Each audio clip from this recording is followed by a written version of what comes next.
The old man's body lay sprawled across Main Street like a broken promise.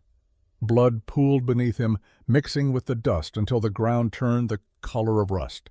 18 corpses surrounded him, their weapons still clutched in dead hands, their eyes staring at nothing. The morning sun painted everything in shades of copper and shadow. Ethan Ward knelt in the center of it all, his weathered hands trembling as he pressed them against the dirt. 6 fingers on his left hand, all of them slick with blood that wasn't entirely his own. His chest heaved with each breath, ribs screaming from where a bullet had grazed bone. But he was alive. God help him, he was still alive. "I gave you all a chance," he whispered to the dead men. His voice cracked like old leather. "You didn't take it." A weak cough drew his attention. Silas Kane lay 10 feet away, a hole in his chest, pumping blood with each fading heartbeat. The man who had ruled Redemption Valley through fear and violence for 15 years was dying in the street like a dog. His lips moved, forming words that barely carried across the distance.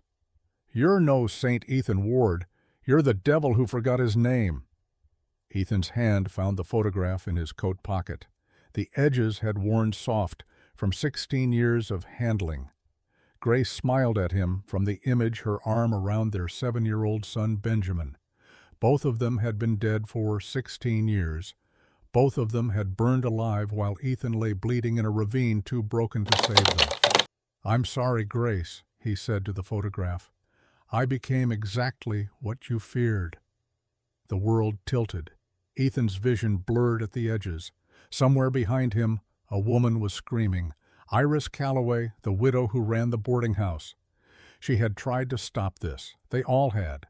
But some debts could only be paid in blood, and Ethan Ward had carried his debt for 16 years too long. His eyes closed. The sun felt warm on his face. For just a moment, he let himself imagine that Grace was there, her hand on his shoulder, telling him it was finally over, that he could rest now. But the devil doesn't get to rest. The world went black, and Ethan Ward fell into memories that felt more real than the blood cooling on his hands. 72 hours earlier, the sun hung low over Redemption Valley, turning the Arizona sky the color of an old wound. Ethan Ward sat atop his horse at the crest of the eastern ridge, looking down at the town that didn't know he was coming. The horse was old just like him. 20 years ago, both of them could have made this ride in half the time. Now they took it slow, 2 relics from a dying age limping toward whatever waited at the end of the road. The wooden box strapped behind his saddle shifted slightly as the horse started down the slope. Ethan's hand moved automatically to steady it, fingers brushing the worn surface. Everything that mattered was inside that box, everything he had left of the man he used to be, before the fire, before the blood, before he became the 6-fingered saint. Redemption Valley spread out below him like a painting someone had left out in the rain. The buildings sagged with age and neglect. Even from this distance, Ethan could see the burned-out husk of what used to be the sheriff's office. No law here anymore, just Silas Kane and his men ruling through fear the way small men always did when no one stood against them. The horse picked its way down the rocky trail without guidance. Ethan let his mind drift, though he fought against it. 16 years of hunting had taught him that memories were dangerous. They made your hands shake when you needed them steady. They made you hesitate when hesitation meant death. But Grace's face came to him anyway, the way it always did in quiet moments. She had known what he was when she married him. A killer with a conscience, she'd called him. A man who could put bullets through outlaws' hearts at 50 paces, but who cried when their son scraped his knee. She had loved him anyway, God knew why. Had loved him enough to make him promise on the night before she died that he would never let hate consume him. He had broken that promise the moment he climbed out of the ravine and saw what was left of his home. The town grew larger as he descended. Ethan could make out people moving through the streets now, going about their business with their heads down and their shoulders hunched, the posture of the conquered. He had seen it before in a dozen towns across 5 territories. Wherever men like Cain took root, this was what remained.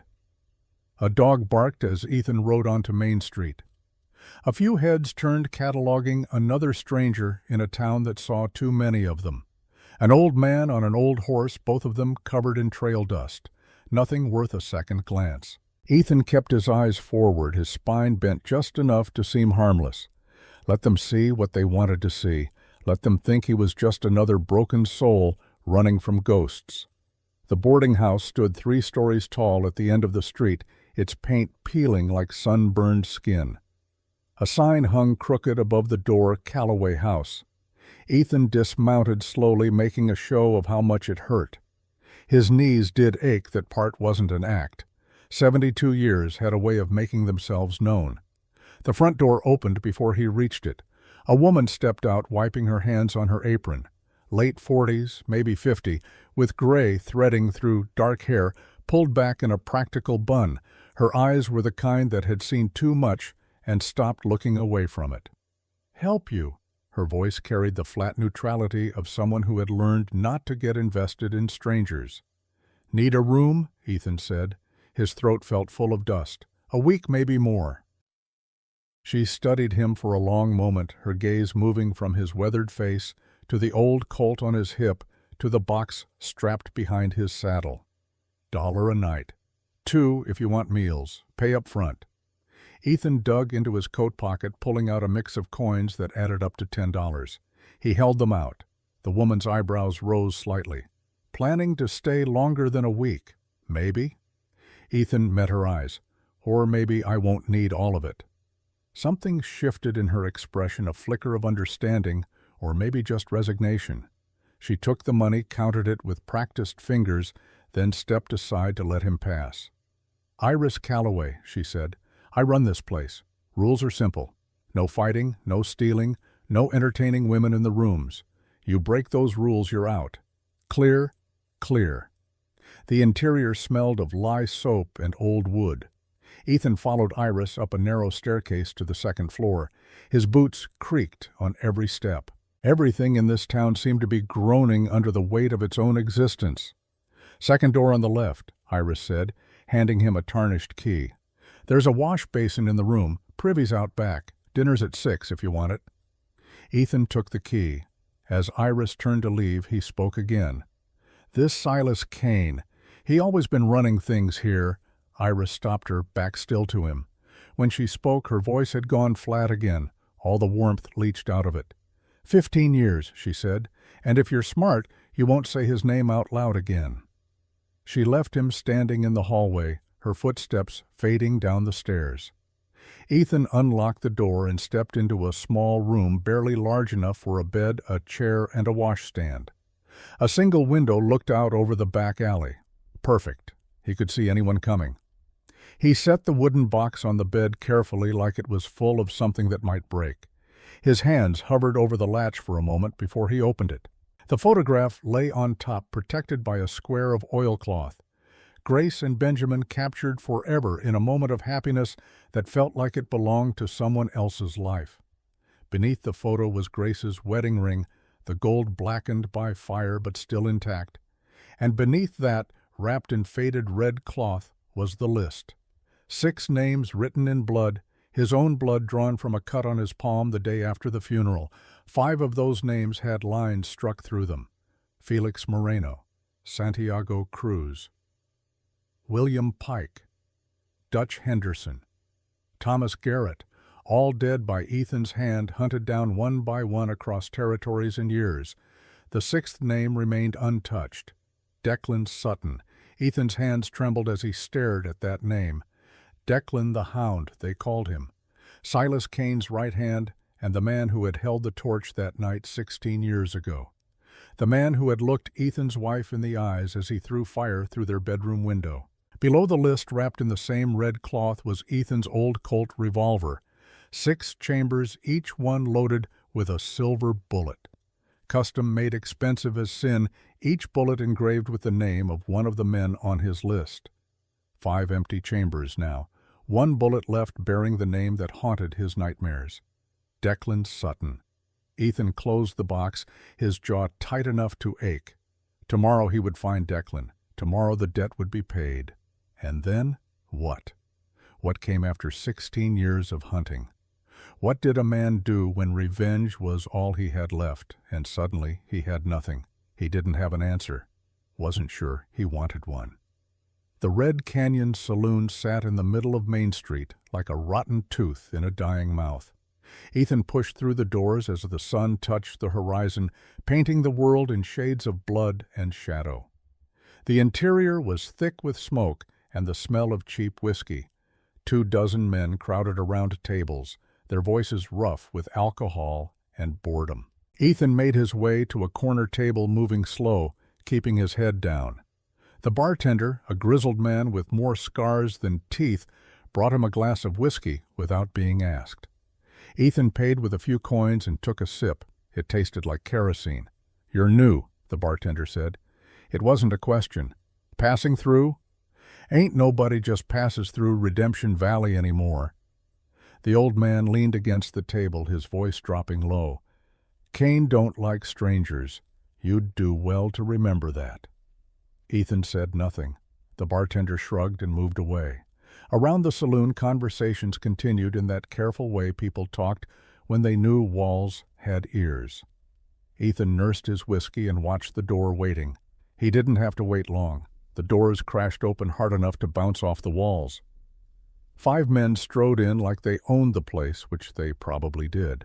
They were all young, all armed, all carrying themselves with the casual arrogance of men who had never been told no.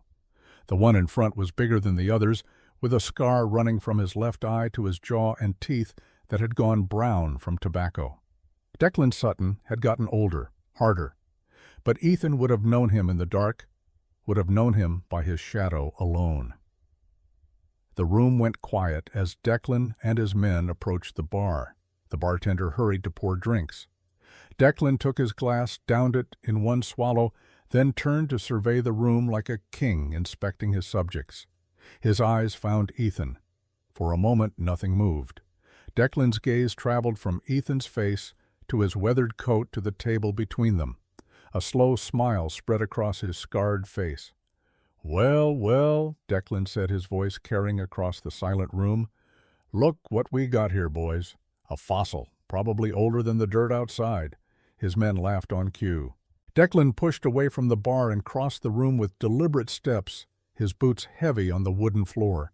He stopped at Ethan's table, looming over the old man like a storm cloud. "You lost Grandpa." Declan's breath reeked of whiskey and decay. "Old folks' home is 2 territories over." Ethan raised his glass to his lips, took a slow sip, said nothing. "I'm talking to you." Declan's smile faded. He reached down, grabbed the whiskey bottle from the table. "Maybe you're deaf. Let me help with that."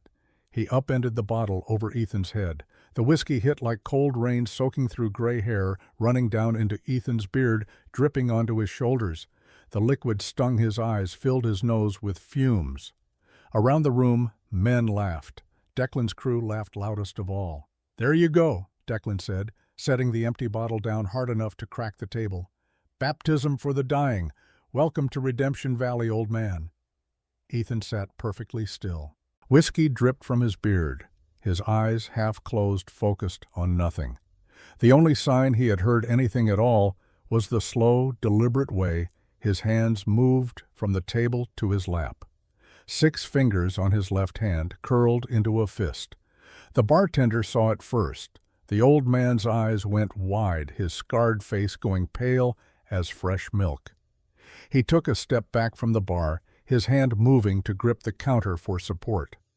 "Sweet Jesus," the bartender whispered, "the 6-fingered saint." The words cut through the laughter like a knife through cloth. Declan heard it. His smile faltered. Around the room, the older men were staring at Ethan now, not with amusement, but with something that looked like fear. "What?" Declan's voice had lost some of its confidence. "What did you say?" "That man," the bartender said, his voice shaking. "That's Ethan Ward, 6-Finger Ward, the saint of death." Declan laughed, but it sounded forced. "The 6-fingered saint is a myth. Dead, 15 years at least. Myths don't walk into saloons and drink whiskey, boy." The bartender pointed at Ethan with a trembling hand. "I saw him once in Tombstone back in '74. He killed 7 men in 4 seconds, never missed a shot. They called him the saint because he only killed sinners, but Lord help you if you ended up on his list. Ethan stood slowly. Joints creaked. Whiskey ran from his coat to puddle on the floor. He looked at Declan for the first time since the man had approached, and his eyes were the color of winter storms. "Tomorrow morning," Ethan said. His voice was quiet, but it carried like thunder. "Main Street, sunrise. Bring everyone." Declan's hand drifted toward his gun. "Everyone." "For what?" "For your funeral." The words hung in the air like smoke. Ethan turned and walked toward the door, each step measured and deliberate. No one moved. No one spoke. The only sound was the creak of floorboards under his boots and the drip of whiskey from his coat. At the door, Ethan stopped without turning around. "Declan Sutton," he said. "I've been looking for you for 16 years. Tomorrow I stop looking." He stepped out into the twilight, leaving silence behind him. Declan stood frozen at the table, his face pale, his hand still hovering near his gun. One of his men leaned close, whispering urgently, "Boss, is it true? Is that really him?" Declan's jaw worked, but no words came out. The bartender spoke instead, his voice carrying to every corner of the now silent saloon. Ethan Ward rode with lawmen and outlaws, both depending on which side of justice needed evening out. He cleaned up Montana in '68, killed 18 rustlers in a single night, and never got a scratch. Faced down 7 Mexican bandits in New Mexico, and walked away while they bled out in the street. They say territorial governors hired him. Railroad barons, too. Then he turned on them when he learned what they really were. The old man's eyes were distant, seeing something from the past that none of the younger men could imagine. "He vanished 16 years ago," the bartender continued, "after his family died. Folks said he went mad with grief, said he started hunting the men responsible. 5 of them died over the years, each one found with a silver bullet through the heart. The 6th man." He looked at Declan. "Well, guess we just found out who that is." Declan's face had gone from pale to gray. His hand shook as he finally drew his pistol, but Ethan was already gone. One of his men grabbed his arm. "What do we do, boss?" For a long moment Declan said nothing. Then he holstered his gun and headed for the door, his movements jerky with panic. "We tell Kane," he said. "We tell him right the hell now." Iris Calloway stood at her window watching the old man walk back toward the boarding house. Even from this distance, she could see the whiskey dripping from his coat, could see the way his shoulders were set, like a man carrying the weight of graves. She had recognized him the moment he rode into town, though she hadn't let herself believe it until now. 20 years ago, her father had been a lawman in Tombstone. He had told her stories about Ethan Ward, the gunfighter with 6 fingers, who never missed and never killed anyone who didn't have it coming. "The saint," her father had called him, "most dangerous man I ever met.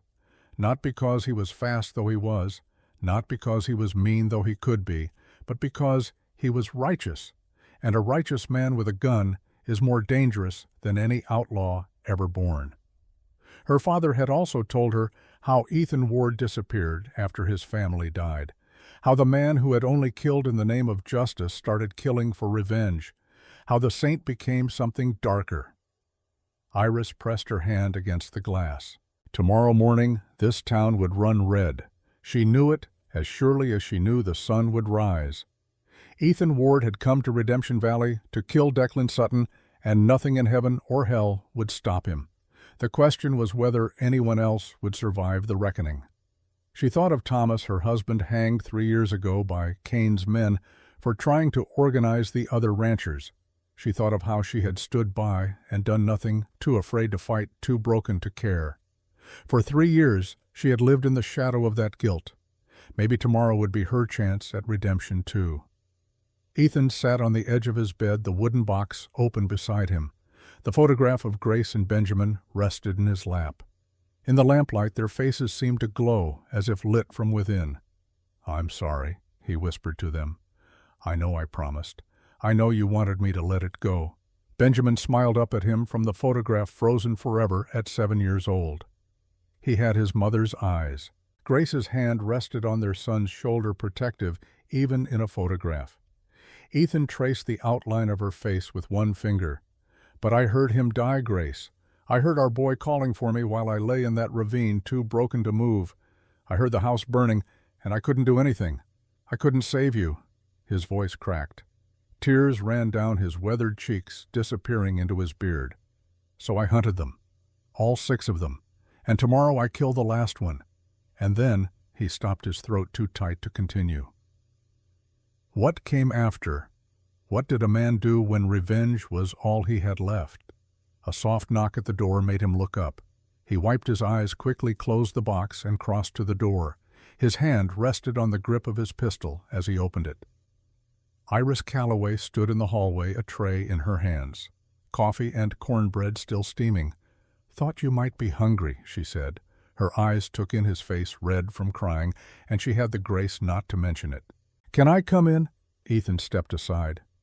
Iris set the tray on the small table, then turned to face him. In the lamplight he could see the lines around her eyes, the gray in her hair. She was younger than him by 20 years, but she looked old in the way that grief aged people. "You're him," she said. It wasn't a question. "The six-fingered saint." "I was, long time ago. My father knew you, Marshall Calloway out of Tombstone." Ethan's eyes widened slightly. "Jim Calloway, good man, honest." "He died 10 years back. Cancer." Iris sat in the room's only chair, uninvited. "He used to tell stories about you, said you were the only gunfighter he ever met who had a conscience. Your father was a better man than me." "Maybe, but he's dead and you're here." She leaned forward, her eyes intense. "Tomorrow morning, you're going to try to kill Declan Sutton." "Not try, will. And Kane's other men will kill you. There's 20 of them, Mr. Ward. 20 armed men against one old gunfighter." Ethan poured himself coffee with steady hands. 23, actually. I counted." "That's suicide." "Maybe." He took a sip. The coffee was good, strong, and hot. "Or maybe it's just finishing what I started 16 years ago." Iris was quiet for a long moment. When she spoke again, her voice was soft. "What happened to your family?" Ethan set down the cup. His hands found the photograph again, holding it like something precious and fragile. "Fire," he said. 16 years ago, New Mexico, 6 men came in the night. They were hired to kill me, but I wasn't home, so they burned the house instead. My wife Grace and my son Benjamin were inside. God. I was 20 miles away chasing an outlaw. By the time I got back..." He stopped, his jaw working. The house was gone. I found them in the ashes. Grace had been trying to protect Benjamin. They died together. Iris's hand covered her mouth. Tears gleamed in her eyes. "I found out later that 6 men had done it," Ethan continued, "hired by someone I had crossed. I spent 3 years tracking down 5 of them, killed each one. Made sure they knew why they were dying. And Declan is the 6th. Declan Sutton, the one who actually threw the torch. The one who looked my wife in the eyes before he did it." Ethan's voice had gone flat, emotionless. "It was more frightening than rage would have been. Tomorrow he pays. And then what you said, you'd give yourself peace, but revenge doesn't bring peace, Mr. Ward. It just makes the hole bigger." Ethan looked at her, really looked. He saw the pain in her eyes, the same kind he carried. "Kane killed someone you loved." It wasn't a question, but Iris answered anyway. "My husband, Thomas. 3 years ago, he tried to organize the ranchers' pushback against Kane's protection taxes. They came for him one night, hung him from our own barn." Her voice didn't waver, but her hands clenched in her lap. "I found him at dawn, been too afraid to do anything since. Fear's a choice, so is courage. Easy to say, harder to live." "Yes, ma'am, it is." They sat in silence for a while. Outside, the town settled into uneasy sleep. Somewhere a dog barked, a baby cried. Life continued in the shadow of violence the way it always did. "I can't talk you out of this," Iris finally said. "No." "Then at least let me help. Tell me what you need." Ethan shook his head. "This isn't your fight. Like hell it isn't." Fire blazed in her eyes, suddenly burning away the fear. "Kane and his men have terrorized this town for 15 years. They've killed, stolen, destroyed. And we all just bent our heads and took it because we were too scared to fight back. Well, I'm done being scared." She stood pacing the small room like a caged animal. "Tomorrow morning you're going to walk into a bloodbath. You'll probably die. But maybe, just maybe, you'll take some of them with you. And maybe that will be enough to wake this town up, to show people that Cain can bleed." Ethan studied her, saw the determination in her spine, the steel that had been there all along, just waiting for someone to strike the flint. "If you really want to help," he said slowly, "then keep the townspeople inside tomorrow. Barricade doors. Keep children away from windows. Because when the shooting starts, bullets don't choose sides." Iris nodded. "I can do that. What else?" "Pray. If you've got any faith left, pray I'm fast enough." "I will." She moved toward the door, then stopped. "My father said something about you once. Said you weren't just good with a gun. Said you were smart. Strategic. That you fought like a soldier, not a gunfighter. Your father was kind. He was honest." Iris met his eyes.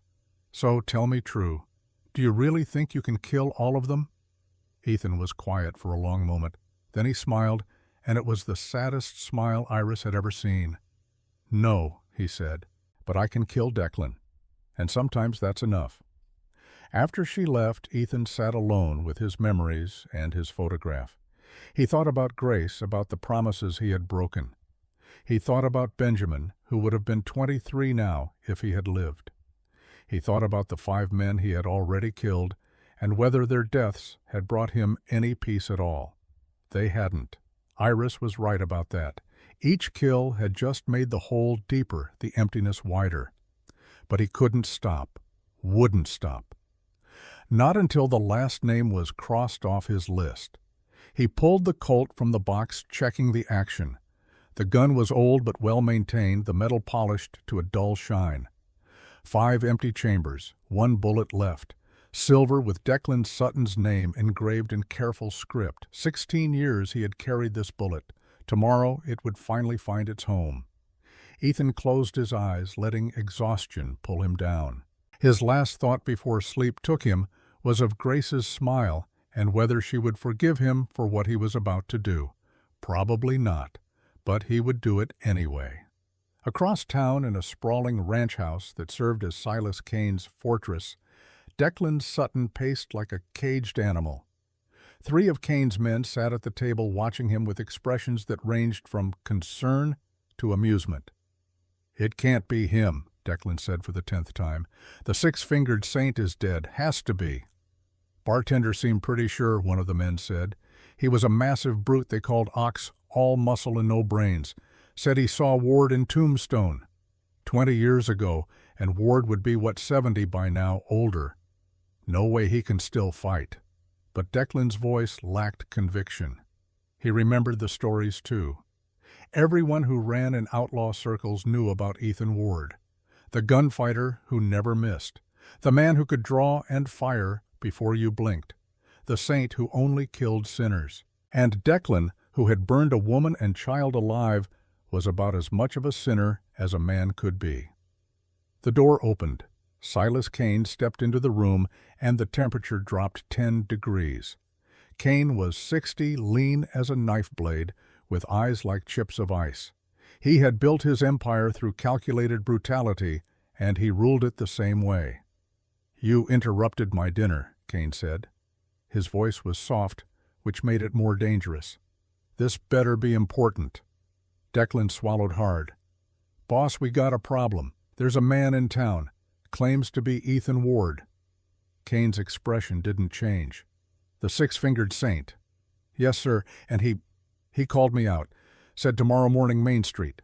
So kill him. Boss, if it really is Ward, he's killed 43 men. He's fast. Faster than anyone I've ever seen." Cain crossed to a cabinet, poured himself a whiskey. "He's also 70 years old. Old men don't scare me, Declan." "You didn't see his eyes." "I don't need to see his eyes. I need to see him dead." Cain took a sip of whiskey, considering. "How many men do we have?" 23, counting me. "And he's one old man." Cain set down his glass. "The math seems simple enough. But boss, what if he really is? Then he dies like any other man dies, with a bullet in him. Kane's eyes hardened. Tomorrow morning, you take everyone to Main Street, all 23. You surround him, and you put him down like the dog he is. Declan nodded, but his hands were shaking. Kane noticed. You're afraid of him. I'm cautious, boss. There's a difference. No, there isn't. Kane leaned against the table, his voice dropping even lower. Fear is weakness, and I don't tolerate weakness in my men. If you can't handle one old gunfighter, maybe I need to find someone who can. The threat was clear. Declan straightened his spine, forcing confidence he didn't feel. I'll handle it, boss. Word dies tomorrow. See that he does. Kane turned toward the door, then stopped. And Declan. This man came here for you specifically, which means somewhere in your past you did something to earn his attention. I suggest you figure out what that was, because if it turns out you brought this problem to my doorstep. He didn't finish the sentence. He didn't need to. After Kane left, Declan collapsed into a chair. His mind raced, trying to remember. 16 years ago. What had he done 16 years ago? Then it hit him. New Mexico, the house fire, the woman, and the kid. Oh, Christ, Declan whispered. Oh, Christ, no. Ox leaned forward. What is it, boss? Declan's face had gone gray. New Mexico, 16 years back. There was a job, some rancher who crossed the wrong people. We were supposed to burn him out, scare him, but he wasn't home, just his wife and kid. So we burned them anyway, locked the doors first, made sure they couldn't get out. Declan's hands trembled as he poured himself a drink, downed it in one gulp.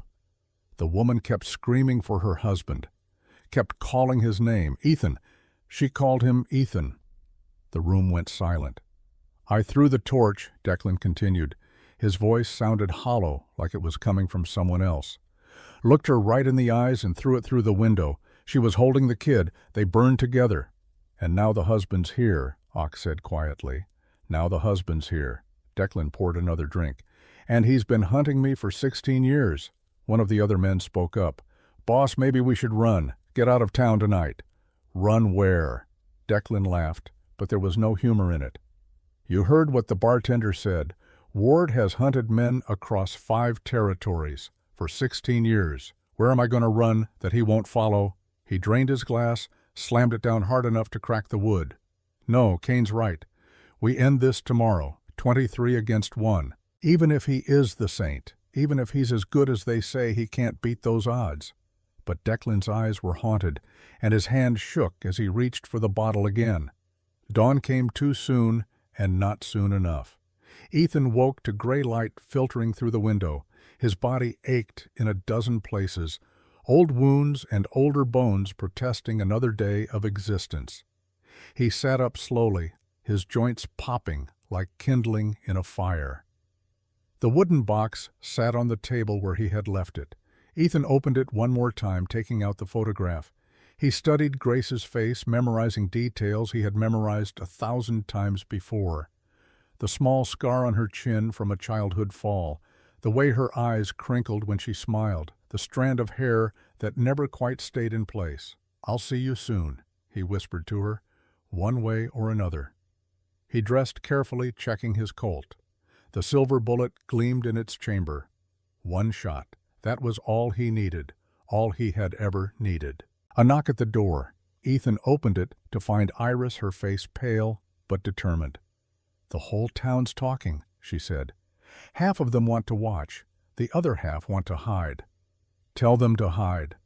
I did. Most listened. She paused. There's something else you should know. A woman came to see me last night after dark. She said her name was Clara Kane. Ethan's hand moved toward his gun. Kane's daughter. Yes, she wants to meet with you. Says she has information about Declan. It's a trap. Maybe, or maybe not.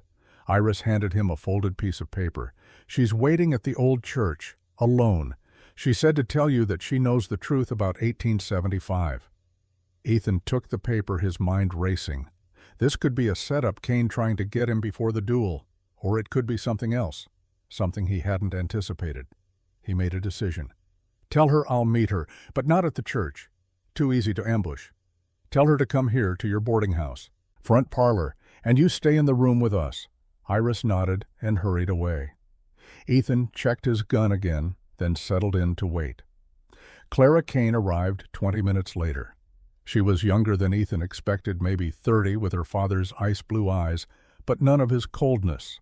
She wore simple clothes, and her hands were empty of weapons. "Mr. Ward," she said as Iris showed her into the parlor, "thank you for seeing me." "Talk fast. I have somewhere to be." Clara sat without being invited. "My father killed your family." Ethan's hand tightened on his gun, but he didn't draw. "I know. That's why I'm here." "No, you don't understand. My father thinks you killed his son, my brother, in Tombstone, 1874, a boy 12 years old caught in crossfire during a shootout." The world tilted. Ethan's mind raced back, trying to remember. Tombstone, 74. There had been a shootout, he remembered that much. 3 outlaws robbing a bank. Ethan had been deputized to help stop them. Bullets flying, people screaming. And yes, a boy. A boy in a blue shirt running across the street at exactly the wrong moment.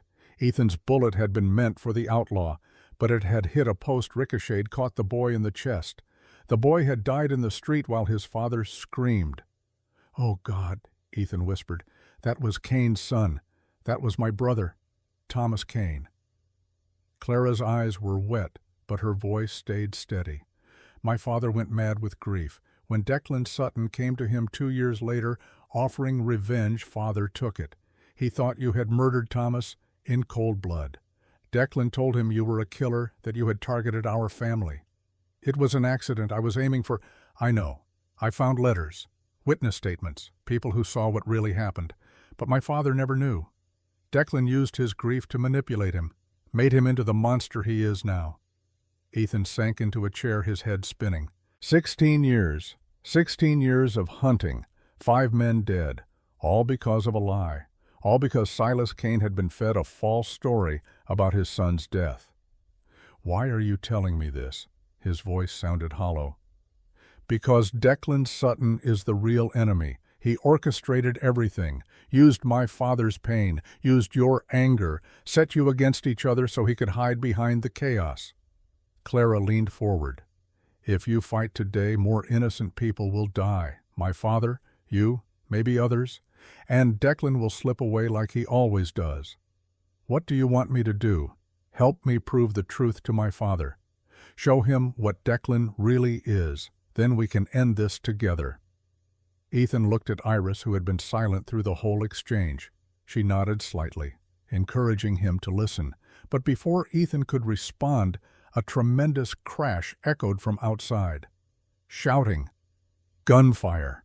The sound of horses and men. Iris ran to the window, her face going white. "They're here. Kane's men. All of them. And they have—" She trailed off.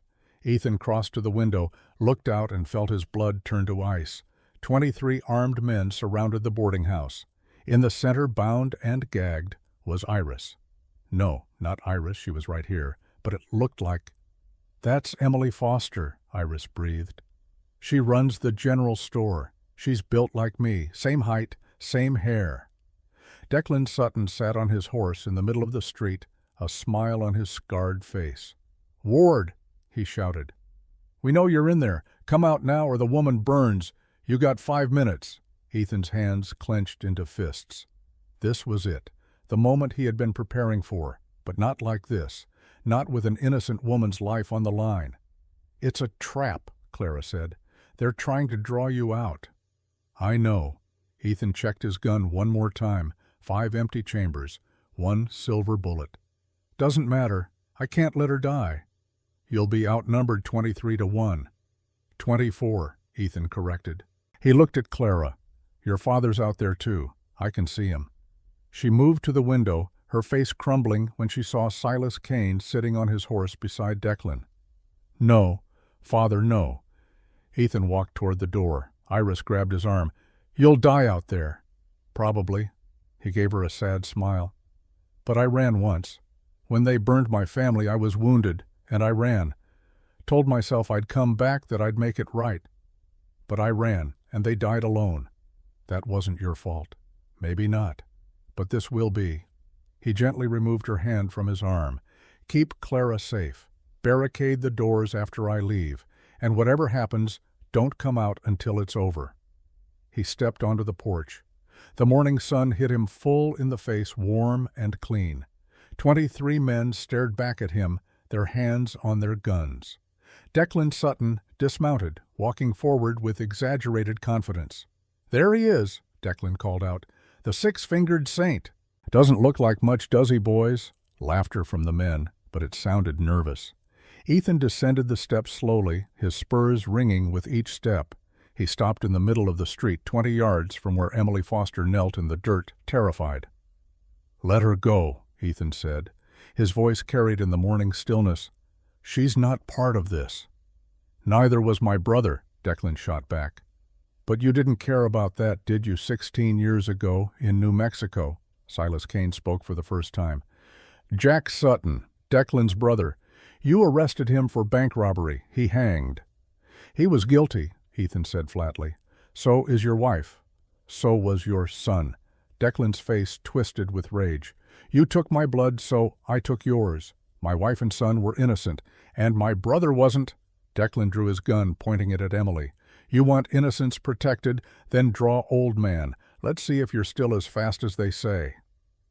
Ethan's hand moved toward his Colt. Time seemed to slow. He could see every detail, the sweat on Declan's face, the way Silas Kane sat perfectly still on his horse, the 20 other men spreading out surrounding him. 1 bullet, 24 men. The math was impossible. But sometimes the math didn't matter. "Last chance, Ward." Declan cocked his pistol. "Draw or I shoot her." Ethan's hand hovered over his gun. In his mind he saw Grace's face, heard her voice. The promise she had made him swear. Don't let hate consume you. Don't let revenge make you into what you're fighting. He had broken that promise 16 years ago. Maybe it was time to keep it. His hand fell away from his gun. "No," he said quietly. Declan blinked. "What? I'm not drawing. You want to kill me? You do it unarmed." Ethan raised his hand slowly. "But you let her go first." For a moment no one moved. Then Emily Foster screamed through her gag as Declan's gun swung toward her. The shot rang out like thunder. But it didn't come from Declan's gun. It came from behind Ethan. Declan stumbled backward, a red stain spreading across his shoulder. His gun fell from nerveless fingers. Behind Ethan, standing on the boarding house porch, Iris Calloway held a smoking rifle. "Nobody touches Emily," Iris said. Her voice was steady as stone. "Nobody." The street exploded into chaos. Kane's men drew their weapons. Ethan's hand found his Colt, pulling it free in one smooth motion. Ethan's hand found his Colt, but the silver bullet was for Declan alone. He couldn't waste it. He loaded a regular round from his belt, aimed at the man holding Emily's rope, and fired. The bullet took the man through the wrist. Emily rolled away, scrambling for cover. The silver bullet remained in the chamber, waiting for its true target. He screamed, dropping the rope. Emily rolled away, scrambling for cover. And then Clara Kane stepped out of the boarding house carrying something in her hands. A bundle of papers. Letters. Proof. "Father," she screamed. "Father, stop! You have to see this. Declan lied to you."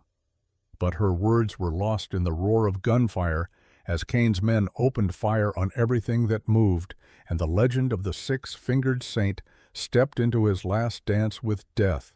1 silver bullet already spent and 23 men left to kill, with nothing but faith fury and the ghost of promises he should have kept. 16 years ago, the world became thunder and smoke. Ethan dove behind a water trough as bullets chewed through the air where he had been standing. Wood splintered, glass shattered. A horse screamed and bolted, adding to the chaos. 5 of Kane's men opened fire from the rooftops, their rifles cracking like whips. Ethan counted shots, timed reloads, his mind working with the cold precision of a man who had survived 4 decades of gunfights. He came up firing. Not the silver bullet. That was gone, wasted on saving Emily Foster. Now he had only his spare ammunition, regular bullets carried in the loops of his belt. 5 shots left in the cylinder. He made each one count. Bang! A man on the saloon roof clutched his chest and fell. Bang! A gunman rushing from the left spun sideways, his knee shattered. Bang! A window exploded as Ethan's bullet found the shooter hiding behind it. 3 men down, 20 left standing. A bullet grazed Ethan's shoulder, hot pain lancing through old muscle. He grunted but didn't slow, rolling to his right as more shots tore up the ground where he had been. His body screamed protest. 72 years of living didn't prepare you for this kind of movement. But dying had a way of motivating even the oldest bones. From the boarding house porch, Iris fired again. Her rifle spoke with measured authority, each shot carefully aimed. Another of Kane's men went down, clutching his leg. She wasn't trying to kill Ethan, realized. She was crippling them, taking them out of the fight without adding to the body count. Good woman. Better than he deserved. "Get the widow!" Declan screamed from behind an overturned wagon. He clutched his bleeding shoulder with one hand, his gun with the other. "Kill everyone in that house." 3 men broke toward the boarding house. Ethan's Colt barked twice more. 1 man fell. The other 2 kept coming. Clara Kane appeared in the doorway, still holding her bundle of papers. She looked fragile standing there, a slender woman in a plain dress facing armed killers. But there was steel in her spine as she raised her voice above the gunfire. "Father, for God's sake, listen to me." Declan lied about Thomas. Silas Kane sat frozen on his horse, his gun drawn but not firing. His ice-blue eyes moved from his daughter to Declan to Ethan, confusion warring with rage on his weathered face. "Lies!" Declan shouted. "She's protecting Ward, shoot her." But Kane's men hesitated. Shooting a random gunfighter was one thing. Shooting the boss's daughter was suicide. Ethan used their hesitation. He sprinted across open ground, his old legs pumping, ignoring the agony in his joints. Bullets kicked up dust around his feet. He made it to the corner of the general store, pressed his back against the wall, gasping for breath. His chest felt like it was full of broken glass. A shadow moved to his left. Ox, the massive brute from the saloon, came around the corner with a shotgun leveled at Ethan's gut. This close, the man couldn't miss. Time slowed. Ethan saw Ox's finger tighten on the trigger, saw the twin barrels like black tunnels leading to hell. He was too slow, too old, too tired. A knife sprouted from Ox's throat. The big man's eyes went wide. He dropped the shotgun, both hands going to his neck, as blood poured between his fingers. He fell to his knees, then to his face, and didn't move again. Clara Kane stood 10 feet away, her arm still extended from the throw. Her face was pale but determined. "I told you," she said quietly.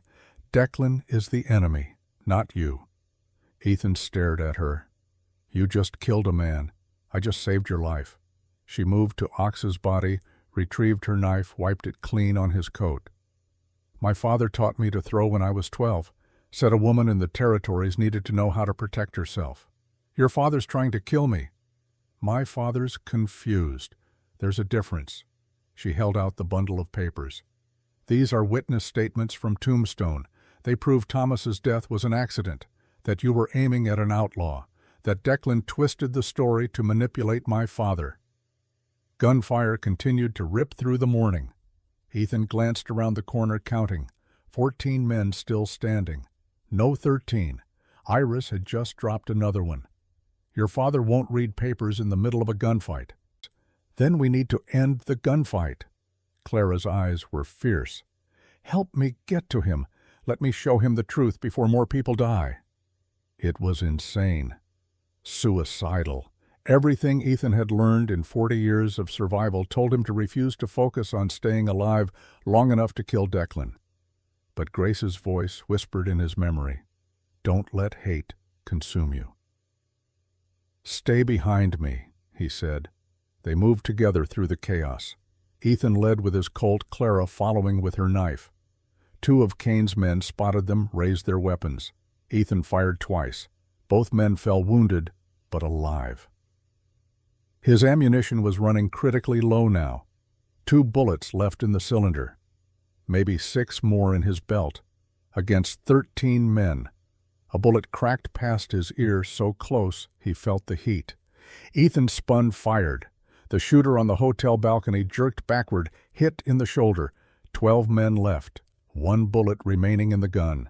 They were 20 feet from where Silas Kane sat on his horse, still frozen in indecision, when Declan stepped into their path. Blood soaked the left side of Declan's shirt where Iris's bullet had struck. His face was pale from blood loss, but his eyes burned with desperate fury. He held his pistol steady, aimed directly at Clara's chest. "Far enough," Declan said. His voice shook, but the gun didn't. "You're protecting a murderer girl. Your own father will see you as a traitor. The only traitor here is you." Clara's voice was cold as January ice. "You used my father's grief, lied to him about Thomas's death, turned him into a killer to hide your own crimes." "Prove it." Clara held up the papers. "Witness statements, signed and dated. They all say the same thing. Ethan Ward was firing at outlaws. Thomas ran into the street. The bullet ricocheted. It was a tragic accident, not murder." "Convenient. Papers that just happened to appear after 16 years. "I've had them for 3 years," Clara said quietly. "Found them in the Tombstone courthouse.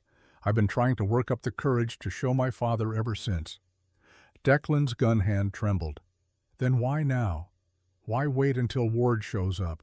"Because I'm a coward." Tears ran down Clara's face, but her voice stayed steady. "Because I was afraid of what Father would do if he learned the truth. That I let him kill innocent people for 3 years because I was too scared to speak up." She took a step toward Declan. The gun tracked her movement.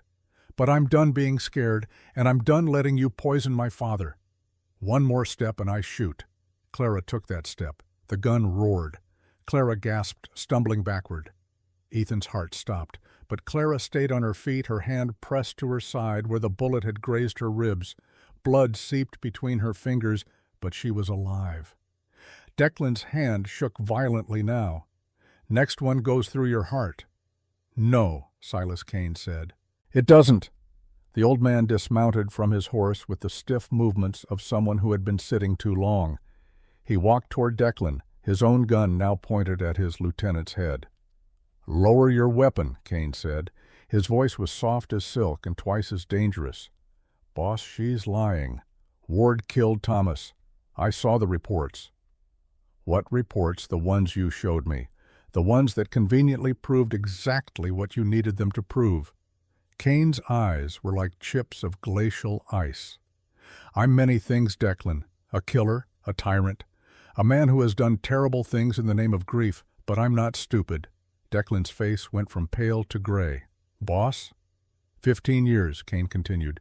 15 years you've been at my right hand. 15 years of whispering in my ear, encouraging the worst parts of me. And all along, you were just using me, using my pain." "That's not true.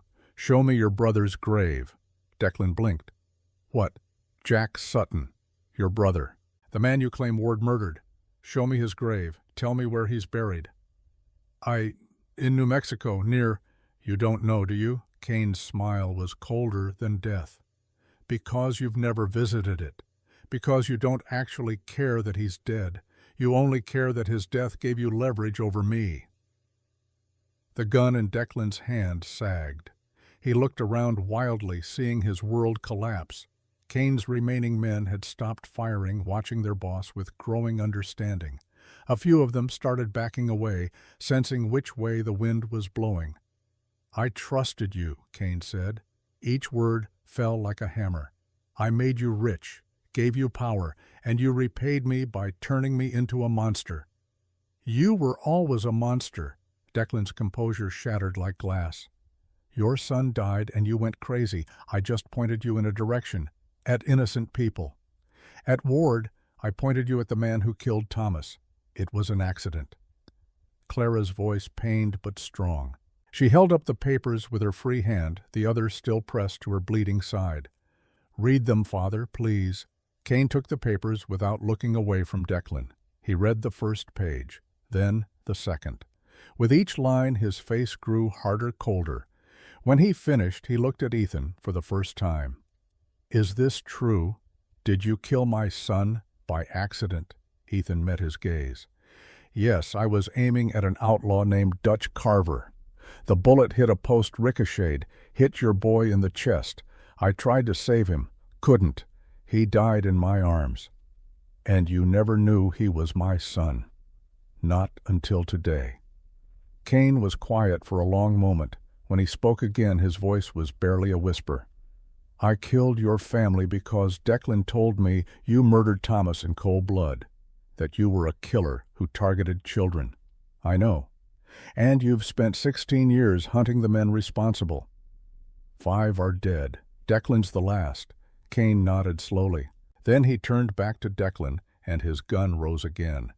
You made me kill innocent people, made me destroy families, made me into exactly the kind of man who would murder a woman and child. His finger tightened on the trigger.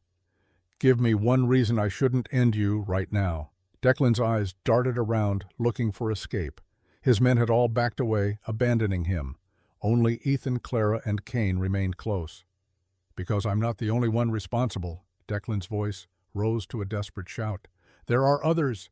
The people who hired me to kill Ward's family in the first place, the railroad barons who wanted Ward dead because he knew too much about their land grabs. Names, Kane demanded. Let me live and I'll give them to you. Kill me, and you'll never know who really pulled the strings. It was a bluff. Ethan could see it in Declan's eyes, hear it in his voice. But Kane hesitated, and that hesitation was all Declan needed. The outlaw moved with desperate speed, grabbing Clara and spinning her in front of him like a shield, his gun pressed against her temple. Nobody moves, Declan screamed. I'll kill her. I swear to God I'll do it. Kane froze. Ethan's hand tightened on his Colt, but he didn't raise it. One bullet left.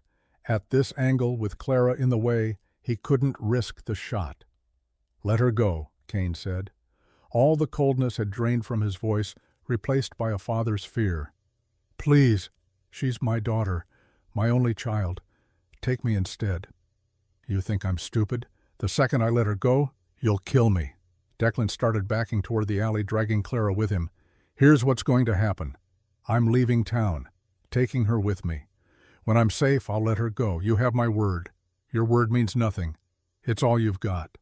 They were almost to the alley mouth now. In another few seconds, Declan would disappear into the narrow passages between buildings, would use Clara as a hostage to make his escape.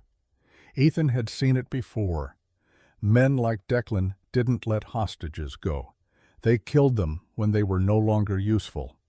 Ethan's hand moved to his belt fingers, finding the last of his spare ammunition. 6 bullets.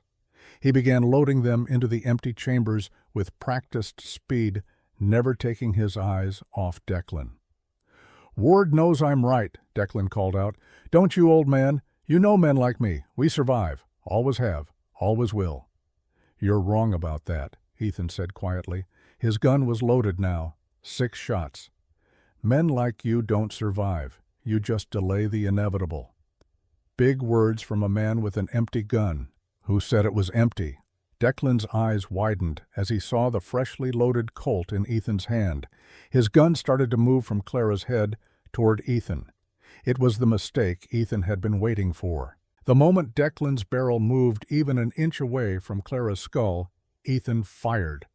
The bullet took Declan in the right shoulder, the same one Iris had already wounded. Declan's gun flew from nerveless fingers. He screamed, his grip on Clara loosening. Clara drove her elbow backward into Declan's gut, then stomped on his instep with her heel.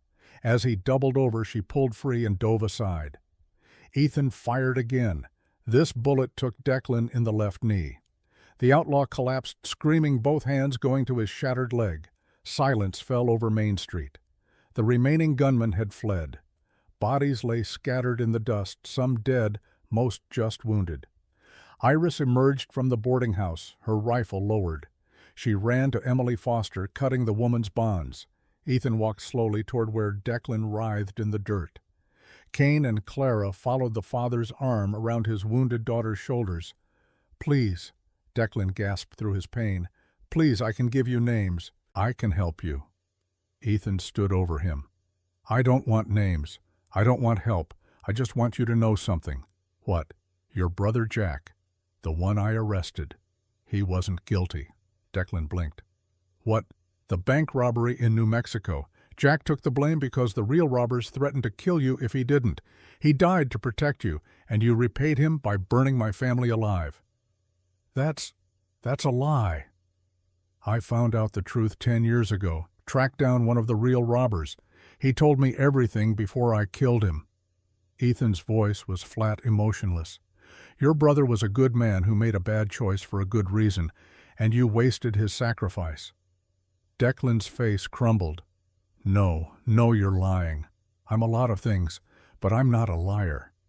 Ethan raised his gun, aimed it at Declan's head. Any last words? Wait. Clara stepped forward. Don't kill him. Ethan didn't lower the gun. Why not? Because that's what he did to your family. Killed them without mercy, without trial. If you do the same, you become him. Your father killed my family on Declan's lies. You think I should just let him live? No. Clara's voice was firm despite her pain. I think you should let the law handle him. Real law. Federal marshals. Let him hang in public for what he's done. Let everyone see that justice still exists. Ethan's finger tightened on the trigger. Every part of him screamed to pull it, to end this, to cross the last name off his list and finally be done. But Grace's voice whispered again, don't let hate consume you. And Benjamin's voice, younger, innocent, I want to be brave like you, Daddy. Would killing a broken, weeping man on the ground be brave? Or would it just be easy? Ethan lowered the gun. Tie him up, he said to Kane. Send someone for the marshal. Let the law decide. Kane nodded slowly.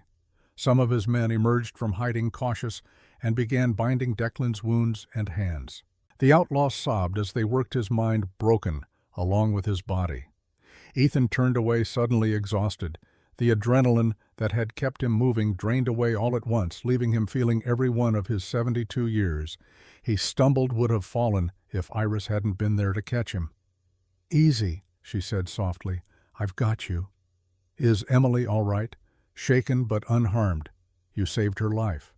You saved mine. That shot from the porch. Iris smiled. I told you. I'm done being afraid. They stood together in the middle of Main Street, surrounded by the wounded and the dying, while the morning sun climbed higher and painted everything in shades of gold. Around them, townspeople began emerging from hiding their eyes wide with disbelief. Silas Kane approached, his arm still around Clara. The old man looked 10 years older than he had an hour ago, the weight of his crimes finally settling on his shoulders. Ward, he said quietly, I owe you an apology, and a debt I can never repay. You owe me nothing. We're both guilty, both victims, both fools who let other people's lies destroy us. What happens now? Ethan looked at the bodies in the street, looked at his hand still steady despite everything, looked at Iris beside him, strong and unafraid. Now, he said slowly, we try to build something better than what we destroyed. Kane nodded. I'll turn myself in, face justice for what I've done. Father, no. Clara clutched his arm. You were manipulated. Declan lied to you. I chose to believe those lies because they gave me an excuse to be angry, to hurt people.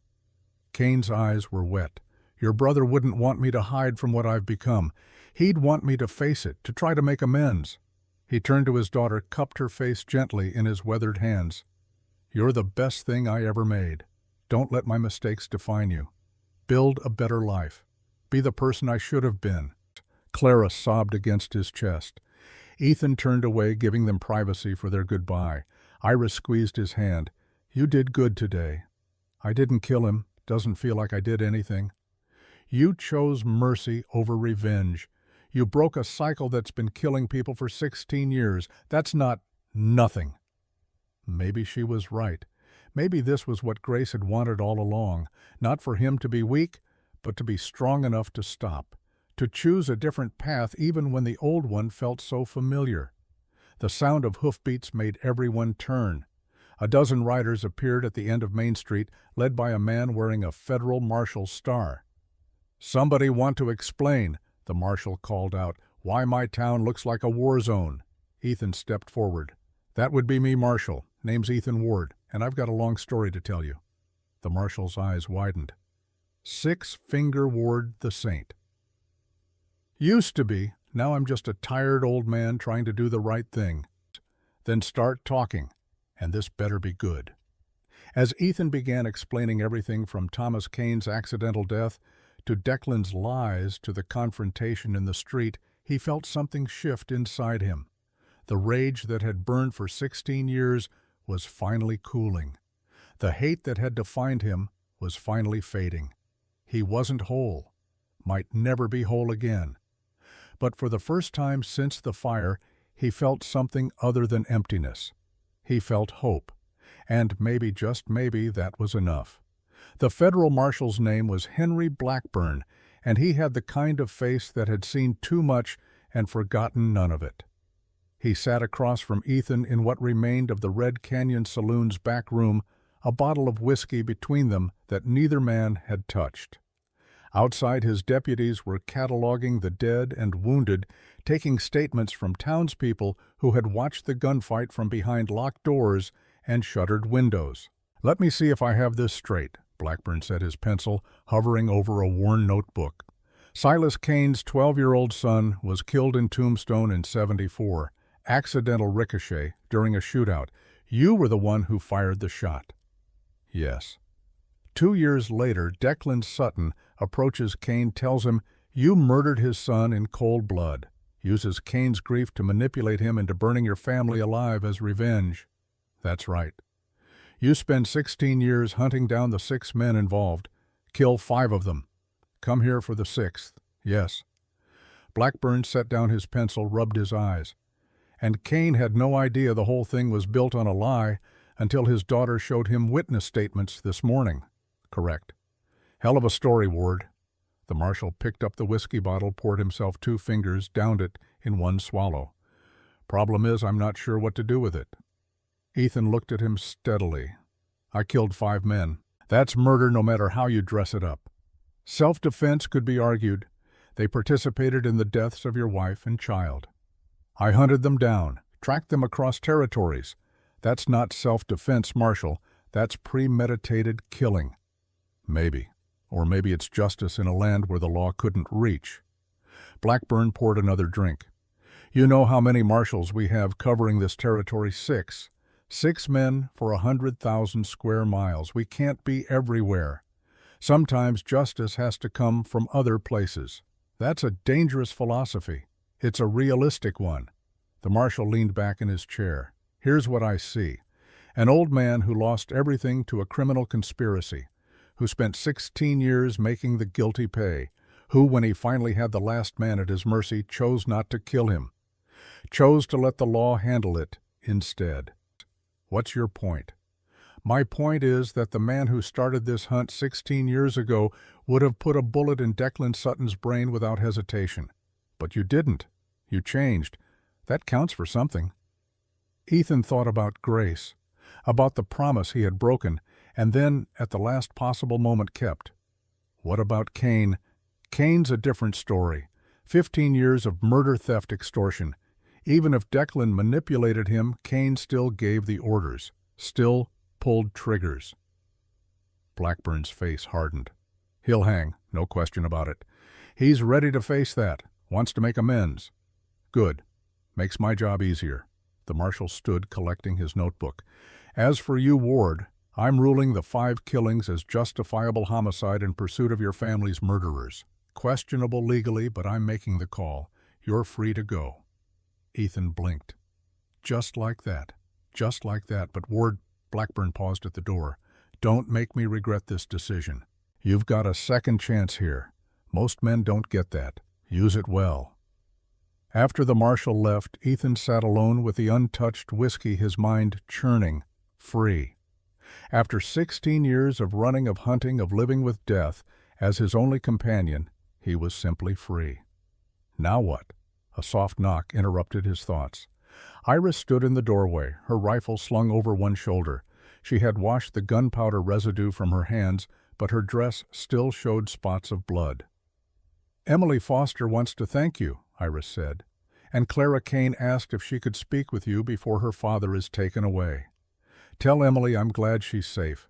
As for Clara," Ethan stood slowly, his body protesting every movement.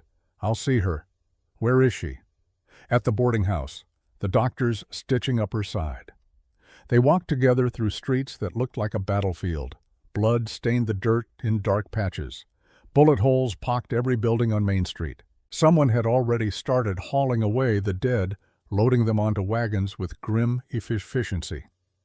Of the 23 men who had faced Ethan that morning, 6 were dead, 14 wounded, and 3 had fled town entirely. It could have been worse, should have been worse given the odds. But somehow, against everything reasonable, Ethan Ward had survived his last stand. "The town's talking about you," Iris said as they walked, "calling you a hero." "I'm no hero, just a man who got lucky." "You saved Emily, stopped Declan, helped expose the truth about Kane." She glanced at him. "That sounds like a hero to me." "Heroes don't spend 16 years killing people." "Maybe not, but they do choose mercy when revenge would be easier. They do stand up when everyone else is too afraid." Iris stopped walking, turned to face him. "You gave this town something it hasn't had in 15 years. Hope. The belief that evil men can be stopped. That justice still exists. I just wanted to cross a name off my list. And you did. But you also gave us back our lives." She squeezed his arm gently. "Don't diminish that." At the boarding house, they found Clara Kane sitting in the parlor, her side wrapped in clean bandages. Her father sat beside her, his hands bound with rope, a federal deputy standing guard nearby. Kane's face was ashen, aged a decade in a single morning. "Mr. Ward," Clara said, standing despite the obvious pain it caused, "thank you for coming." "The marshal said you wanted to see me." "I did. I wanted to apologize." Ethan frowned. "You have nothing to apologize for." "I do, though." Clara's eyes glistened with tears. "I've known the truth about Thomas's death for 3 years. 3 years, and I said nothing. Let my father continue hurting people because I was too afraid to speak up." "You were protecting yourself. That's human nature." "It's cowardice." The word came out bitter. "If I had shown him those papers 3 years ago, how many lives would have been saved? How many people wouldn't be dead or wounded right now?" Silas Kane spoke for the first time. "You're not responsible for my actions, Clara. I am. I chose to believe Declan's lies because they gave me permission to be angry, to hurt others. You were just a child trying to survive a father who had become a monster." "I wasn't a child. I was 27 years old when I found those papers." "You were my daughter, and I had already shown you what I did to people who opposed me." Kane's voice cracked. "You had every reason to be afraid of me." Father and daughter looked at each other, both carrying weights of guilt that would take years to unpack. Ethan understood that burden better than anyone. "The marshal says you're turning yourself in," Ethan said to Kane, "facing trial for everything you've done." "I am. It won't undo the damage, won't bring back the people I've killed. But it's a start." Kane looked down at his bound hands. "I spent 15 years blaming you for my son's death, hating you, building an empire of fear just to feel powerful in the face of that loss. And it was all based on a lie I wanted to believe. We were both used, both turned into weapons by a man who didn't care who got hurt. Maybe. But I pulled the triggers, gave the orders. I could have questioned Declan's story, could have investigated. Instead, I jumped at the chance to have someone to blame." Kane met Ethan's eyes. "How do you live with it? The guilt of what you've done." Ethan thought about that for a long moment. About the 5 men he had killed, about the promise he had broken to Grace, about all the years he had wasted on hate. "You don't live with it," he said finally. "You carry it, every day, like a stone in your chest that never gets lighter. But you keep walking anyway. Try to be better than you were yesterday. That's all any of us can do." Kane nodded slowly. "Will you look after Clara after I'm gone? Make sure she's safe." "Father, I can take care of myself." "I know you can. You're stronger than I ever was." Kane's eyes remained on Ethan. "But I'd feel better knowing someone was watching out for you. Someone who understands what it means to lose everything and keep going." Ethan looked at Clara, saw the strength in her spine despite the pain of her wound, saw the determination in her eyes. She reminded him of Grace in some ways, that same core of steel wrapped in compassion. "If she'll have the help," Ethan said, "I'll do what I can." "Thank you." Kane stood as the deputy moved to take him away. He paused to kiss Clara's forehead. "I'm sorry, sweetheart, for everything. For failing you. For failing your brother. For becoming the kind of man who destroys rather than builds." "I forgive you, Papa," Clara's voice broke. "And I'll be here when you face trial, when they—" She couldn't finish. "I know. I love you. I love you too." The deputy led Kane away. Father and daughter held eye contact until the door closed between them. Then Clara collapsed back into her chair, sobbing. Iris moved to comfort her, holding the younger woman while she cried. Ethan turned away, giving them privacy. He walked to the window, looking out at the town he had nearly destroyed in his quest for revenge. People were already starting to clean up sweeping blood and broken glass, boarding up shattered windows. Life continuing despite the violence, despite the death. It always did. "What will you do now?" Clara asked from behind him. Her voice was thick with tears but steady.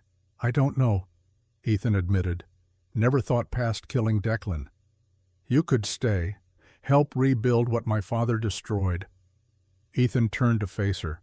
"Why would this town want me around? I brought death to their doorstep." "You brought justice," Iris corrected. "For the first time in 15 years, people aren't afraid to walk down Main Street. Children can play outside without worrying about Kane's men. That's because of you. That's because of all of us. You shot first." Clara exposed the truth. "I just survived."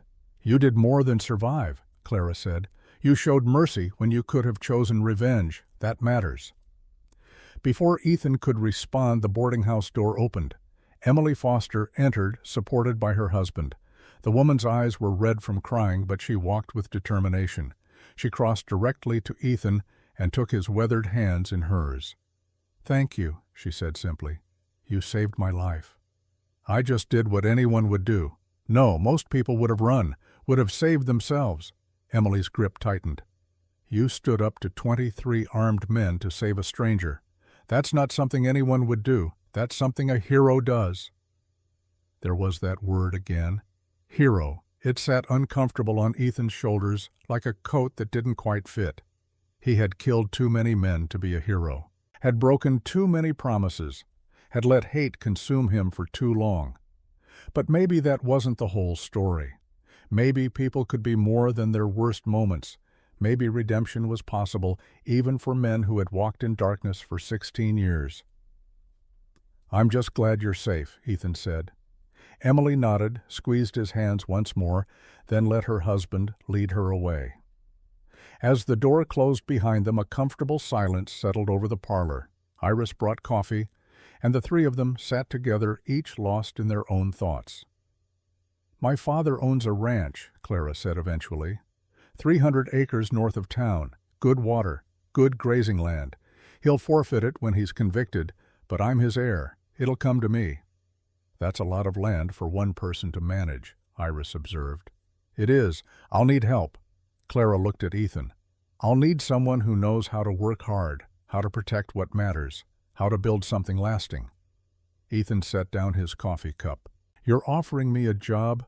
I'm offering you a home, if you want it. A place to stop running, to stop hunting, to just live." The offer hung in the air between them. Ethan thought about the last 16 years, about sleeping in different towns every night, always moving, always looking over his shoulder, about the loneliness of a life dedicated to death. "I don't know the first thing about ranching," he said. "Then you'll learn." "We all will," Clara smiled. "It's time for something new, for all of us." Iris cleared her throat. "The boarding house could use some work too. Repairs, improvements. Someone who knows their way around a hammer would be useful." "Are you two scheming to keep me in Redemption Valley?" "Maybe," Iris admitted. "Is it working?"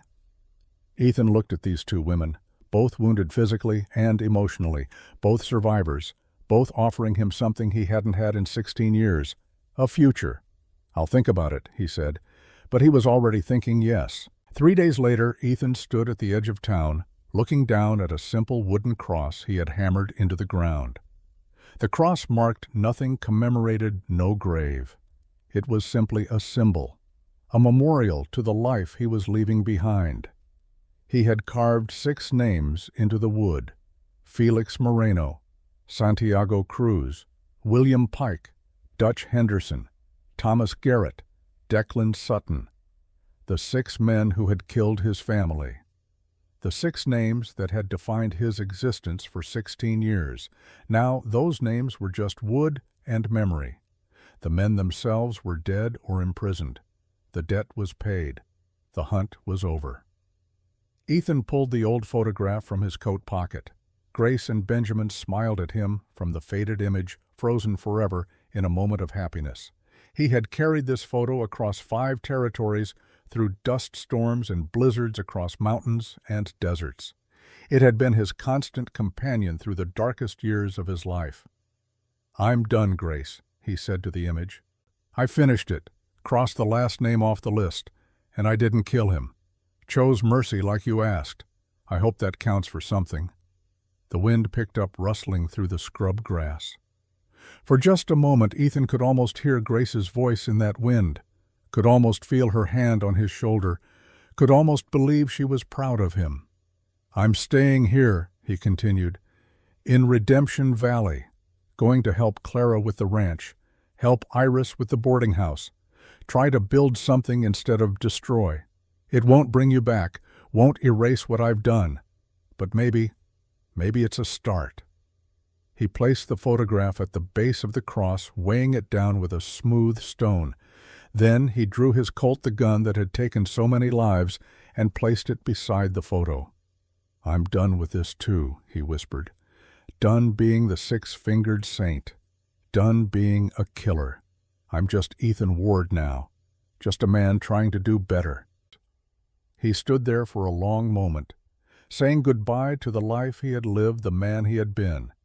Then he turned and walked back toward town, his hands empty, but his heart somehow fuller than it had been in years. Iris was waiting for him at the edge of town, a gentle smile on her weathered face. She didn't ask what he had left behind, didn't need to. She just fell into step beside him as they walked toward the boarding house together. "Clara wants to start working on the ranch tomorrow," Iris said. "Clearing brush, mending fences, hard work." "Good. I could use some hard work." "There's also a town meeting tonight. People want to discuss renaming the place. Redemption Valley doesn't fit anymore, they say. Too dark, too much history. What are they thinking of calling it? Hope's End, for the end of hopelessness, the beginning of something new." Ethan nodded. "I like that." They walked in comfortable silence for a while. Then Iris spoke again, her voice softer. "What you did today, leaving the gun behind, that took courage. Or stupidity. This is still dangerous country. There are other ways to protect people than with bullets. You've already proven that." "Have I?" "You showed this town that one person can make a difference. That standing up to evil is possible. That's worth more than any gun." She paused. "Besides, I shoot better than you anyway." Ethan laughed. Genuinely, laughed for the first time in longer than he could remember. The sound felt strange in his throat, rusty from disuse. But good, clean. "You probably do," he admitted. They reached the boarding house just as the sun touched the horizon, painting the sky in shades of orange and gold. People were gathering in the street for the town meeting. Ethan recognized many of them now. Tobias Chen from the general store, Emily and her husband, the old bartender from the saloon. Ordinary people who had lived under Cain's shadow for too long and were finally stepping into the light. Clara Cain emerged from the boarding house, her side still bandaged, but her spine straight. She had spent the last 3 days visiting every family her father had hurt, offering apologies and what restitution she could provide. It wouldn't undo the damage, but it was a start. "Ready?" Clara asked. "For what? To help build something new, to show these people that Hope's End is more than just a name." Ethan looked around at the faces gathering in the twilight, saw fear beginning to fade, replaced by cautious optimism, saw a community starting to heal, to rebuild, to believe again. "Yeah," he said, I'm ready. The town meeting lasted well into the night. People shared stories, voiced concerns, proposed plans for the future. A new sheriff would need to be elected. Laws would need to be established. The structures Kane had built through fear would need to be replaced with something based on mutual respect and democratic process. It would take time, years probably. There would be setbacks and struggles, but for the first time in 15 years, the people of Hope's End believed it was possible. Ethan sat in the back, listening more than speaking. Clara did most of the talking, explaining how her father's ranch would be converted into a community resource, how the profits would be split among the families Kane had robbed, how she intended to make amends for the crimes committed in her family's name. Iris spoke too, offering the boarding house as a temporary shelter for families whose homes had been destroyed, proposing a school where children could learn to read and write, preparing them for futures beyond simple survival. When someone asked Ethan what he planned to do, he stood slowly, feeling every eye in the room turn toward him. "I'm not much good at speeches," he said, "but I can work, can help rebuild what was broken, can teach what I know about defending yourselves without becoming the thing you're defending against." He paused, choosing his words carefully. "I've spent 16 years being someone I'm not proud of, doing things I can't undo, but if you'll have me, I'd like to spend whatever time I have left trying to do better." For a moment, silence. Then Tobias Chen stood, began clapping. Others joined in. Soon the entire room was applauding, and Ethan felt something break loose in his chest. Something that had been frozen for 16 years. After the meeting, as people dispersed into the night, Clara pulled Ethan aside. "I'm going to visit my father tomorrow, the federal prison in Tucson. Will you come with me? I'm the last person Kane wants to see. Maybe. But you're also the only person who understands what he's going through. The guilt, the regret, the knowledge that you can't undo the past." Clara's eyes were earnest. "Please. I think it would help him. And maybe you too." Ethan thought about Silas Kane sitting in a cell awaiting trial and almost certain execution. Thought about the man who had ordered his family burned alive, but who had also been manipulated by lies and grief into becoming a monster. They were mirrors of each other, he and Kane. Both fathers who had lost children. Both men who had let that loss consume them. Both killers trying to find meaning in the wreckage of their lives. "All right," Ethan said. "I'll come." The federal prison in Tucson was a squat stone building that seemed to radiate misery. Ethan and Clara arrived just after dawn, having ridden through the night. The guards recognized Clara immediately and led them to a small visiting room where Silas Kane waited shackled to a table. Kane looked smaller than Ethan remembered. The ice in his eyes had melted, leaving only weariness behind. When he saw Ethan, something flickered across his face. Not anger, not fear. Something closer to relief. "Ward," Kane said, "didn't expect to see you here. Your daughter asked me to come, and you came, even after everything I did to you." Kane shook his head. "You're a better man than me." "I don't know about that. I've killed men for less than you did to my family." "But you stopped. Chose mercy when you could have chosen revenge." Kane's chains rattled as he shifted position. "I never learned that lesson, never learned when to stop." Clara sat down across from her father, reaching out to hold his bound hands.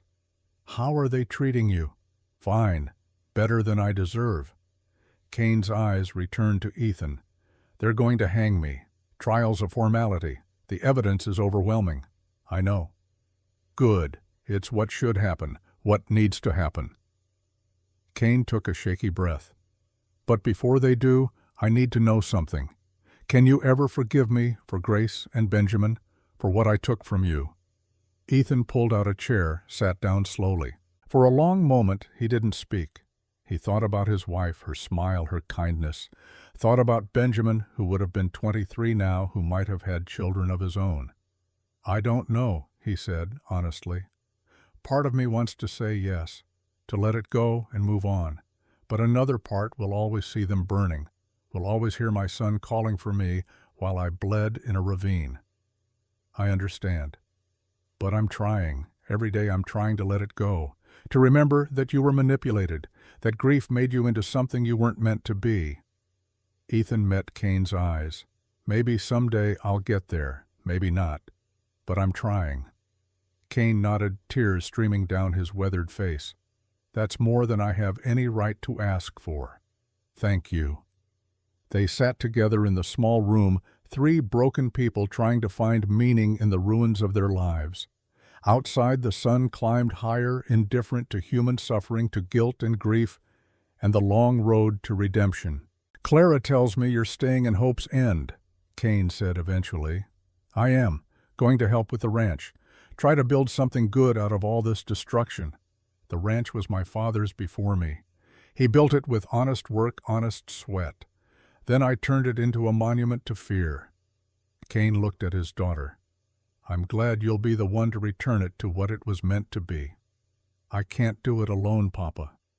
"You won't have to. You've got Ward, and Iris Calloway, and a whole town full of people who are ready for something better."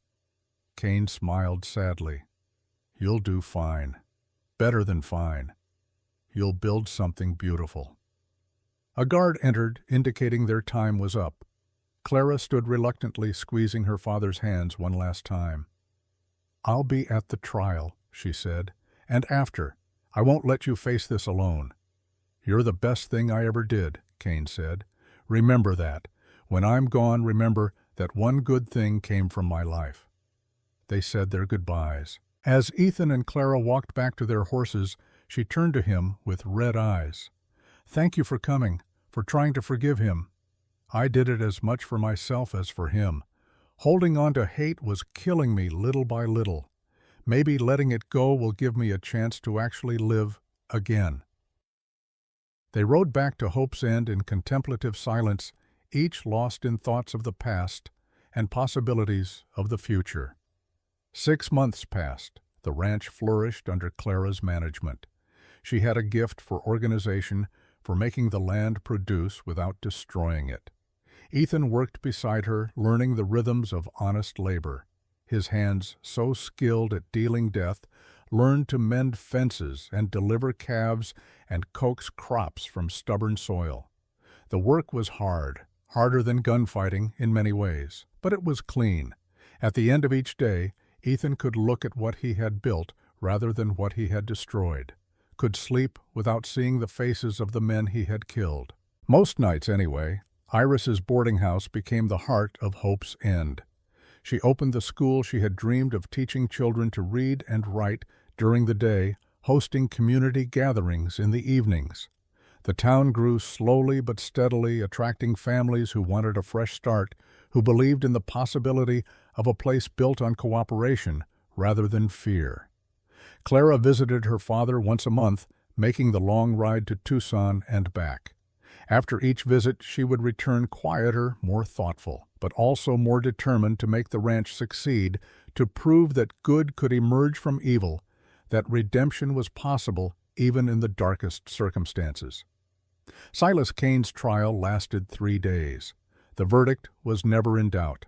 He was sentenced to hang for his crimes, but on the witness stand, he had confessed everything, held nothing back, expressed genuine remorse. Several of the families he had hurt spoke in his favor, noting his daughter's efforts at restitution, asking for mercy. The judge commuted his sentence from death to life in prison. It was a small mercy, but a mercy nonetheless. On a warm evening in early summer, Ethan sat on the porch of the ranch house, watching the sun set over land that was finally at peace. Clara joined him, 2 glasses of lemonade in her hands. "Good day," she asked, handing him a glass. "Good day. The north fence is finally secure. Won't lose any more cattle to that ravine." "Excellent. That'll save us money and headaches." Clara settled into the rocking chair beside him. "I got a letter from Papa today." "How's he doing?" "As well as can be expected. He's teaching other prisoners to read. Says it gives him purpose. Helps him feel like he's contributing something positive." "That's good." They rocked in comfortable silence for a while. Then Clara spoke again, her voice thoughtful. "Do you ever regret it, staying here instead of just riding away after Declan was caught?" Ethan considered the question. 6 months ago, he had been a man with no future, living only for revenge. Now he had work that mattered, friends who cared about him, a community that valued his presence. "No," he said, "no regrets. This is the first time in 16 years I've felt like I'm actually alive instead of just existing." "Good, because I don't know what I'd do without you. You and Iris. You've become my family. Family." The word settled warm in Ethan's chest. He had thought that part of his life was over forever when Grace and Benjamin died. But maybe family wasn't just about blood. Maybe it was about the people you chose to stand beside, to build with, to share your life with, in all its messy complexity. "You've become mine too," he said quietly. 3 days later, Iris arrived at the ranch with unexpected company. A small boy, maybe 8 years old, walked beside her wagon. He was thin as a rail, his clothes threadbare, his eyes carrying the haunted look of a child who had seen too much. "This is Daniel," Iris said as she helped the boy down. "His parents died of fever 2 weeks ago. The orphanage in Tucson is full. I thought—" She looked at Ethan meaningfully. "I thought maybe he could stay here for a while, earn his keep helping around the ranch." Ethan stared at the boy, at the dark hair, at the wary eyes, at the way he held himself ready to bend at the first sign of danger. Benjamin had looked like that once in the early days after they had adopted him, before he learned that home could be safe, before he learned that fathers didn't have to hurt you. "Can you work?" Ethan asked, his voice gruff. The boy nodded, not speaking. "Can you follow instructions, do what you're told without complaining?" Another nod. "Then you can stay." Ethan turned toward the barn. "Come on. I'll show you where you'll sleep." The boy followed, keeping a careful distance. In the barn, Ethan pointed to a small room off to the side. It had a bed, a washstand, a single window looking out over the pasture. "This was going to be storage," Ethan said. "But it'll do for now. You keep it clean. You're responsible for feeding the chickens every morning, collecting eggs. Clara will teach you other chores. Understood?" "Yes, sir." The boy's voice was barely a whisper. Ethan started to leave, then stopped. "What happened to your parents?" "Fever. It came fast. They were fine one day, gone 3 days later." "You have any other family?" "No, sir. Just me now." Ethan was quiet for a long moment. Then he crossed back to the boy, knelt down to be at eye level. "I had a son once," he said quietly. "His name was Benjamin. He was about your age when he died. I couldn't save him, couldn't protect him when he needed me most." The boy's eyes widened slightly. "I can't replace him," Ethan continued, "and you can't replace your parents. But maybe we can help each other. Maybe we can be family, not the family we lost, but something new, something good. You willing to try that?" For the first time, the boy's expression softened. "Yes, sir." "Good. And stop calling me sir. My name's Ethan." "Yes, sir, I mean Ethan." Over the following weeks, young Daniel settled into ranch life. He was a hard worker, never complaining, always trying to do more than was asked of him. Ethan taught him to mend fences, to gentle horses, to read the weather. In the evenings, Iris came by to teach him letters and numbers, filling in the education his parents hadn't lived long enough to provide. One afternoon, as they worked together repairing a section of fence, Daniel spoke quietly. "Can I ask you something?" "Of course." "Why'd you really take me in? You don't owe me nothing." Ethan set down his hammer, considered the question. "Because I know what it's like to lose everything, to feel like the world ended, and somehow you're still walking around in it. I thought maybe I could help you carry that weight, make it a little lighter." "Does it get lighter?" "The weight." "Sometimes, when you let people help you carry it." Ethan looked at the boy. "You've been carrying yours alone for 2 weeks. That's long enough. Let us help." Daniel's eyes filled with tears. "I miss them. My ma and pa, I miss them so much it hurts." "I know, and you'll keep missing them. That doesn't go away. But the hurt gets different over time, less sharp, more like an old friend you carry with you instead of a knife in your chest. You still miss your son, Benjamin, every day. But I'm learning to remember the good parts instead of just the way I lost him. That helps." They worked in silence for a while longer. Then Daniel spoke again. "Thank you for letting me stay, for teaching me things, for caring." Ethan felt something crack in his chest, something that had been frozen for 16 years. "You're welcome, son." The words slipped out naturally, unplanned. Daniel's head snapped up, eyes wide. "You called me son." "I did." Ethan met his gaze steadily. "Is that all right with you?" A slow smile spread across the boy's face. Yeah, that's all right." As they returned to work, Ethan felt another piece of his broken heart click into place. He would never stop missing Benjamin, would never stop carrying the guilt of not being there when his son needed him most. But maybe, just maybe, he could honor Benjamin's memory by being there for another boy who needed a father, by teaching him to be strong without being hard, to be brave without being cruel, to build instead of destroy. It wouldn't undo the past, wouldn't bring back the dead, but it was something. And after 16 years of nothing but revenge and regret, something felt like everything. 1 year after the gunfight that changed everything, Hope's End celebrated its first annual festival. The entire town gathered in the square that had once run red with blood, but now hosted children's games and music and laughter. Ethan stood with his new family watching the festivities, Clara on his right managing the ranch with skill and compassion.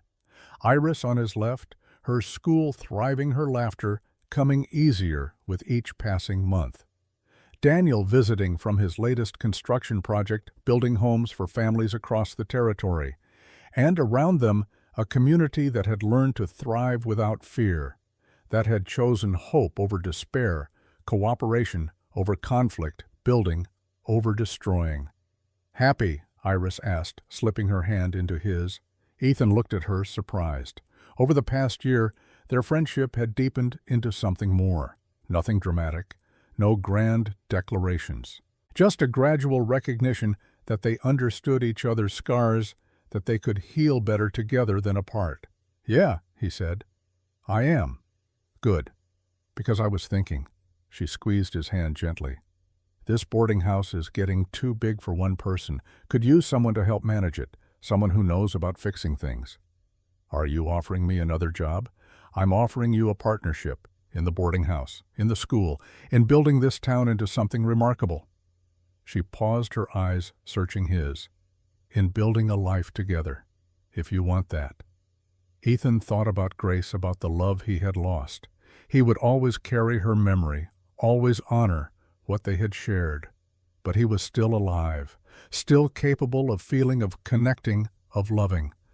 And Grace, if she could see him now, would want him to be happy, would want him to live, truly live, instead of just surviving. "I want that," he said, "very much." Iris smiled, and in that moment Ethan Ward felt completely, genuinely at peace for the first time in 16 years.